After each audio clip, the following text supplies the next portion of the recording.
Good morning, traders. I'm Dennis Dick. And I'm Joel Elconin. Welcome to Pre-Market Info.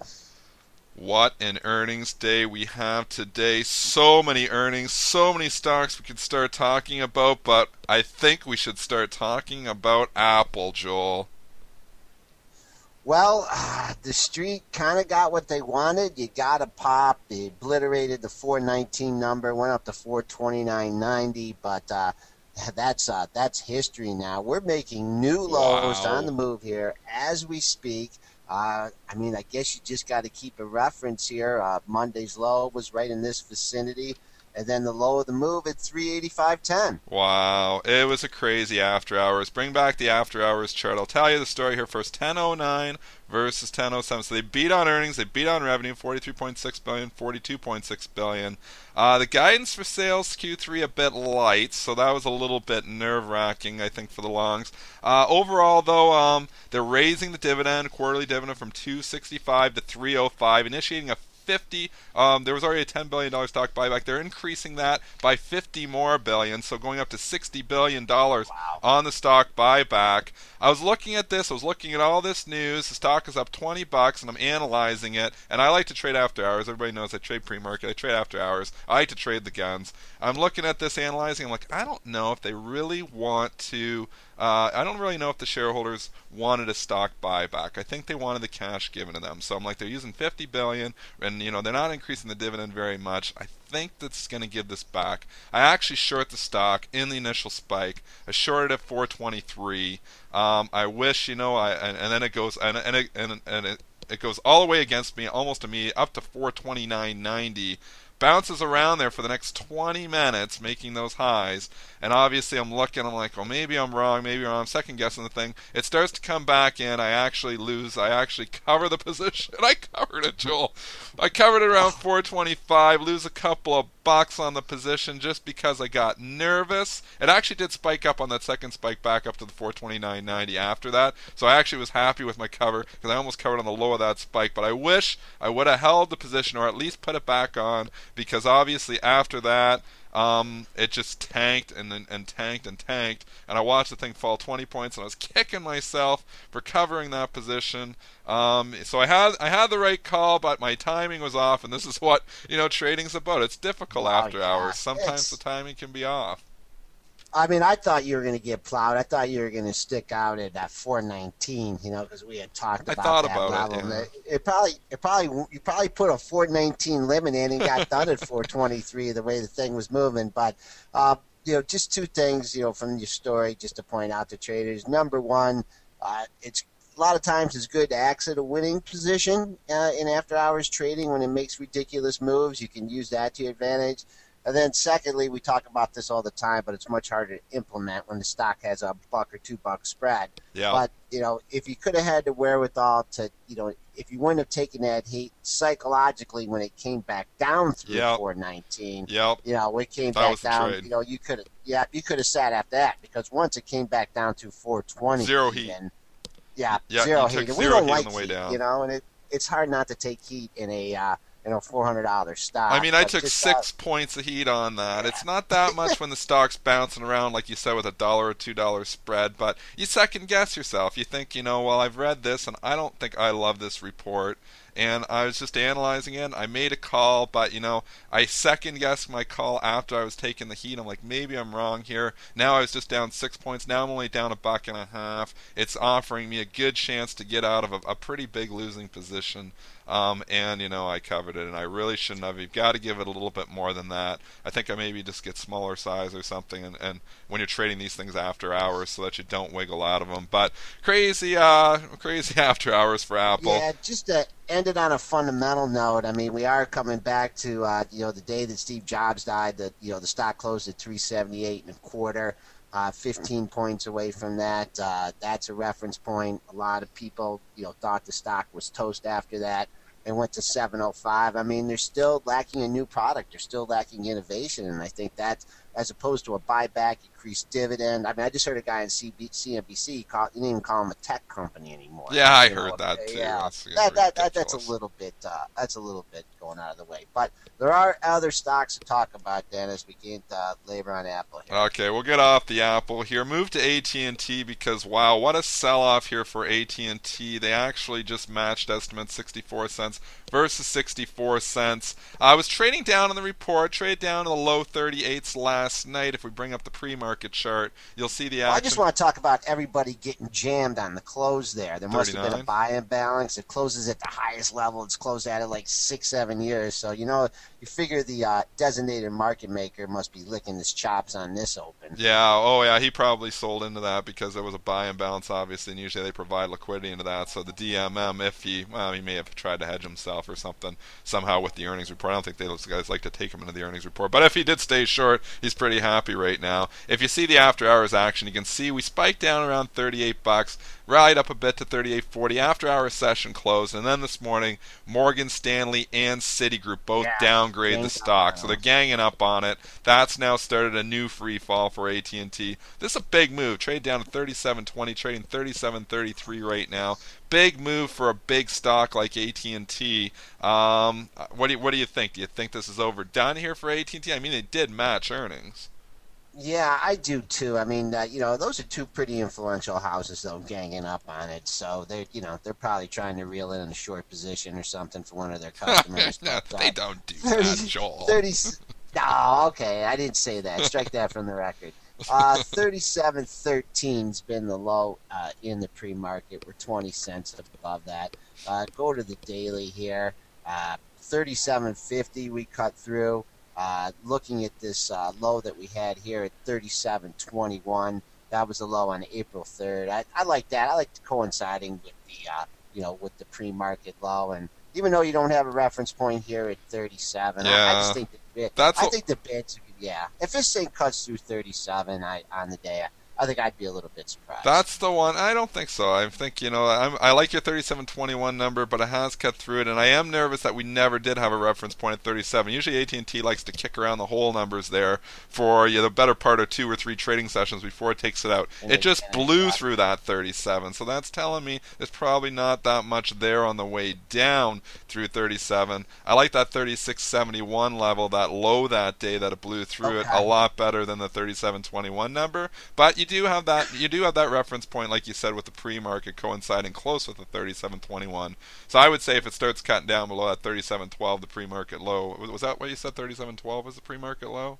37.13. 37.13. Then you got some air down in that 36.71 area. So that's the little bit of air area, just that 40 cents there. But it does seem to be a little bit overdone. I do think you will eventually find buyers in this thing again. I mean, this stock had been completely in favor before this earnings report. So you may have some people that either were shorting the stock, or you have the value investors coming in saying, "I'll scoop up AT&T a couple bucks down." So wouldn't Right. be. I have unconfirmed from one of our viewers here that they're reeling in a bunch of insider short positions from a bunch of congressional reps. So I don't know. That could be a joke. The I don't insider know. short But positions. Yeah, someone, because they someone's can had- illegally short all those guys. Those guys can do whatever they want there. That's the problem. You get that crony Well, capitalism and all that stuff. We won't get into a whole crony capitalism talk No, here. we won't. We won't. But we will say that what you have here is a stock that takes a month to go up from 36.50 to Yes. 39, and in one day, we're almost Trying to give it all back. 36.50. Yep. Yep. Okay. What else do we got on the docket? Boeing, the planes are flying, Joel. They're flying Yeah. here this morning. Boeing beats $1.73 versus $1.49. Jeez. This stock, ever since it had those problems with their new airplane there, they've shrugged those off and it's continued to march. It marched for the entire March of March. Lots of marching in there. 91.40 it's trading at this morning. It's up over $3 here, breaking out over the psychological $90 level. This thing is off to the races, flying, Joel. 91.75's the level that we hit in the pre-market. Kudos to all those analysts on CNBC that pounded the table when this stock was getting pounded. saying there's value here, they're going to fix it. I mean, I guess it didn't crash. They avoided it before it crashed. So, they were sticking, they figured they would get it taken care of. I don't know. It's just, wow, I'm trying to find resistance in this thing, and I don't know. I You got to guess go. there isn't any. This must No, be an well, you got all-time to go back high. to No? '07. If you go back to 2007, we were over $100. So before the Oh, credit good for crisis. you. Yeah, I know. Okay, yeah. The reference point here, 93.84, 93.64 was the high back in December of 2007, but I don't know if it's going to get there today. Yeah, but obviously we haven't been up here in about 4 or 5 years, so this is 4 or 5 year highs there for Boeing. What about Ford? Ford had a decent report here, Joel. 41 cents versus 37. It's good for the Motor City. It's up 20 cents this morning. So got to be some people smiling here in Detroit. Yeah, Ford, Ford, found off-road daily. Getting a nice pop here. Getting up, I guess that's an older term for it, huh? Hit 1380 in the pre-market. That's actually had a pretty nice ride here. 1380 back down to 1330, back up to 1360 level. This is really unprecedented movement for Fords here. We blew through the high here at 1358 to 55. That's currently where we're trading. That's minor resistance. We'll have to go to a weekly here to find resistance. You had a high at 1382 back in February of this year. So that's a nice reference point with the pre-market high. Let's move on to Procter and Gamble too. We're going to start flying through them because there's so Okay. many. So PG here though, this is a big one. It's trading down. It seems like these stocks, that were trading up, and Oh, actually the stock went ex-dividend too here, so it closed right on the highs, 82.54. I actually went ex-dividend this morning for 60 cents, so you do have to adjust your close down to 81.94. Stock still down over $2 on their earnings report. They beat by 3 cents. It's not enough. 99 versus 96. This stock is trading back under $80 here right now, so it's a big down move here for P&G. yeah. Wow, 79.74 is really the only reference point that I can give you here. That's the current low. This stock has just had a heck of a run. It's also closed right on its high, all-time high forever at 82.54. So whoever's MOC sold on the close, congratulations to you. I would use this old triple top here from 80.14 to 80.21. You get a pop up to there. That'd be minor resistance. 80.51 was yesterday's low. That could be another possible resistance point. I guess if you're looking support here, you had a double bottom 78.85, 79.06. Yeah, I like that area too. That whole $79 area I like a lot. We're 75 cents away from here right now. We don't These things can get wild off the bat. I think you will find buyers there if this thing approaches those $79 level. Whirlpool, WHR, $1.97 versus $1.93. There's another one that closed on right near the highs too. Stock trading down just slightly here in the pre-market, down a buck. I'm just going to fly through a few of these here just because Okay, there's go ahead. so many of them. You got Hess, HES, reported earnings of $1.95 versus $1.59. That stock is trading up $1 here. GLW, Corning Incorporated, reported 30 cents versus 24. That stock is trading up about 25 cents right now on its earnings report on about 100,000 shares. General Dynamics also reported. It's trading up over $2 on only 100 shares, though, so hard to say where that one's going to go. $1.62 versus $1.53. The spread is 67 to 69.5 right now, so the pre-market's not telling you very much on that. Very, very wide spread. Also had Waste Management, WM, reported earnings 36 cents versus 41, so that's a miss from Waste Management. Stock trading down only 20 cents, but was offered just down, actually just ticked down 38.30 now, so down 40 cents for Waste Management. I like 38. You like I like 38 on that 38 one. bucks on that one. Eli Lilly actually broke out to a new high here in the pre-market. Maybe stop and talk about Lilly for a minute. They reported earnings of $1.14 versus $1.05. Typically, your pharmaceutical companies don't move that much on the earnings report. They move more on potential drug news than they do on earnings reports. So surprising, this stock got a big pop this morning. It was trading up to 59.14 on the earnings beat. That's a big pop, 80 cents. It is coming back in 58.52 here. There's another stock that's just was breaking out to new 52-week high though, just a few minutes ago when I hit that new 59.30 high in the pre-market, pulling back. Let's look at the daily. Let's look at this. We'll have to use the 58.40 level. That was the all-time high. That is going to be minor support. If you slip back into there, you might come down to the 58 level. But trading at a good number here. 58.40 was yesterday's high and the all-time high for Lilly. Let's stop and talk about Barrick here too. They did report earnings as well, 92 cents versus 94. That stock is lifting up in the pre-market about 50 cents. I will tell you what the number is on Barrick. It's 17.50. If you look at the dailies on this, we've had 1, 2, 3, 4, basically 5 lows all in the same area. We closed very close to the low at 17.59. That's your bogey. It needs to hold that 17.50 level. Obviously, if 17.50 gets taken out, then this whole, it starts to get ugly here again because we've had 5 days of consolidation right above 17.50. Are getting a nice lift off the earnings. So support is support until it's broken. But, if this comes down here the 6th time on an earnings day at this 17.50, I got to think I might take it out. 1821 is the pop in the pre-market. Really, the only thing to point out about here is, look at this situation that you had here at the 28.50 level. Multiple lows in that area, and then when it finally broke through, it dropped $10. So if it takes out 17.50, my target's $7. 20. Well, look at the other area too, the 26.30 area there. If you look, just had 4 or 5 days, the same type of thing, the same type of pattern. Then boom, boom, boom, boom, boom, fell $6-7. So maybe that sounds funny when you say target $7, but who knows? You know what this reminds me of? Simple math, man. I'll tell you something on the Barrick Gold, and this What? sucks because I still have it in my investment portfolio. I should probably dump it because I think it reminds me of Alcoa. Remember when you do, man. Go back to Alcoa's do. chart from like 5 years ago when Alcoa really had the dump, Joel. Can you go back, bring up Alcoa, and go back to the monthlies on Alcoa? Because this reminds me a lot of the Alcoa chart. So go back to like 2007, 2008 if you can. I'll let you scroll it back there. Keep going further back. Yeah, when Alcoa here, you had this whole basically kind of like death march. Oh, that's too far back. We don't need to go to 1994. You got a little excited there, Joel. Let's go back to 2007. Get a little bit further up, a little bit further up. Now, I put you on the spot here.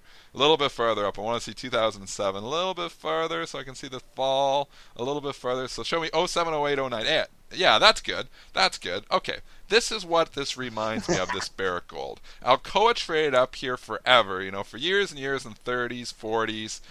Got up in the 40, obviously the big spike highs. But look at all the consolidation. And then it started to go on this disaster march when aluminum prices were starting to hit in the tank, and then all of a sudden it cuts through 30, it cuts through 20, it cuts through the entire teens and goes into single digit stock, and it's still a single digit stock 4 years later. So this is a scary thing, and I'm not saying Barrick's going to single digits, although Joel just gave the $7 price target, but this has the potential to do stuff like this. I mean, if gold prices continue to come down, gold comes down to like $1,100, $1,000, this thing's breaking even on their cost of production, and that's not good for a stock like this. So Barrick Gold ABX could have the potential to do something like this. So don't just think because it falls from 40 or $50 down to 18 that it can't go lower. This can go lower. Alcoa did it. It's still trading down at $8.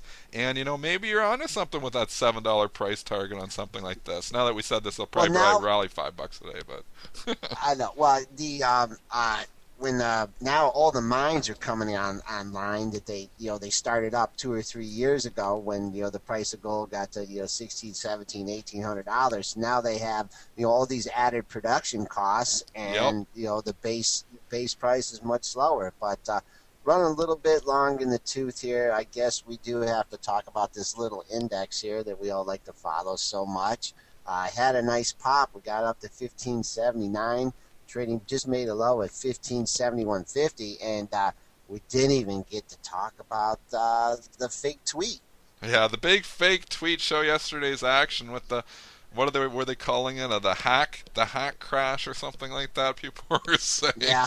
Basically, obviously, the Associated Press tweeted out that the White House had explosions and the president might be hurt type of deal. Crazy, crazy, crazy. Market spikes down from 1572 all the way to that 1557 low. You see that little line on the chart.